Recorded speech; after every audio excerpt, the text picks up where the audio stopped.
të bojmë me një njeri dëshmuar saj përket qeverisjes në çdo kapacitet ku ka qenë. Që ka u zgjedhje në shkort. Jo, po le madh të zgjedhjet. Jemi të fol për një njeri që ka punu, qoftë si ministri i financave, qoftë si guvernatori i Bankës Qendrore, qoftë si kryetari i Mitrovicës. Një njeri që asnjëherë nuk ka rënë kundërshtim me ligjin. Një njeri që në çdo kapacitet ku ka qenë, ka ndërtu kapacitete, ka zhvillu kapacitete, ka zhvillu ekipe, ka lënë gjurmë të suksesshme, qoftë sistem financiar, qoftë si ministri i financave kur ka ndodhur edhe rritja më e madhe e pagave, edhe projektet më të mëdha kapitalin këtë vend, edhe rujtja e qëndrueshmërisë së financave publike me gjitha ato investime. Kur ka menaxhu, vjell aty, vishlet. Vjell aty o flasim për rritjen e pagave. Po më flasim edhe për rritjen e pagave të Albinit. Një njeri që ka arrit me një buxhet shumë të vogël, me rujt qëndrueshmërinë fiskale, po dhe me lënë gjurmë këtë vend.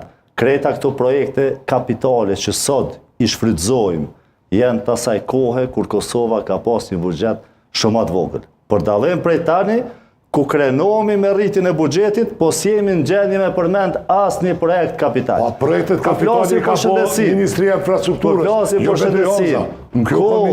Qeverisjes së shëndetësisë nga ministri Urani Smoli. Ky politika të bëja reforma fiskale ka po Isa Mustafa. Rezonanca magnetike s'kan prit në radhë. Sot tu kanë kthy terminet për stenda, për rezonancë magnetike, edhe krenoni me do fasada që e keni bërë për koridore, në dërsa sot ki maso viteve, me buxhetin me cilin ju po krenoni, është kthy në 2 muaj. Me buxhetin, jo atër s'ka qeras 2 muaj, s'ka prit radhë heq.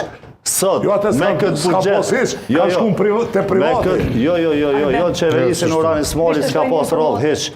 Sa e kalon Urani Smoli buxhetin e shëndetësisë? Sa ta ka pas zoti i Bitia? Veç atë buxhet më të vogël që ka arrit. Sa është përqindja? Sot, me këtë buxheti që po krenohesh, me këtë buxhet që po krenohesh, ka mungesë të barna bazike në për institucione shëndetësore. Jemi në vitin 2025, njerëzit duhet me dalë me ble fasha, me ble barnat ma esenciali se ky shtet që pja mbledh tatimet e po krenohet me tyrat, nuk është në gjendje një të smuri me ofru shërbimet ma bazike në shëndetësi. Kështu që kjo është qeverisja e Albin Kurtit, kjo është realiteti kur po thoni kemi rrit hyrat, ku nuk mundi me përmend asa një progres të vetëm me cilin ju ka përmirësu jeta qytetarit Kosovës. Kështu që ky realitet, dita ditës po dekonspirohet. Qytetari i Kosovës nuk ja ka bërgj Albin Kurtit me majt në pushtet dhe u po që ja hjeki besimin. Edhe në këto zgjedhje që e lam, se më konë sot i shkon kryeministër, po nuk është kryeministër. Jo, nuk është kryeministër. Nuk u bo kryeministër. Nuk është kryeministër. 400.000 vota me 200.000 vota. Për mja hek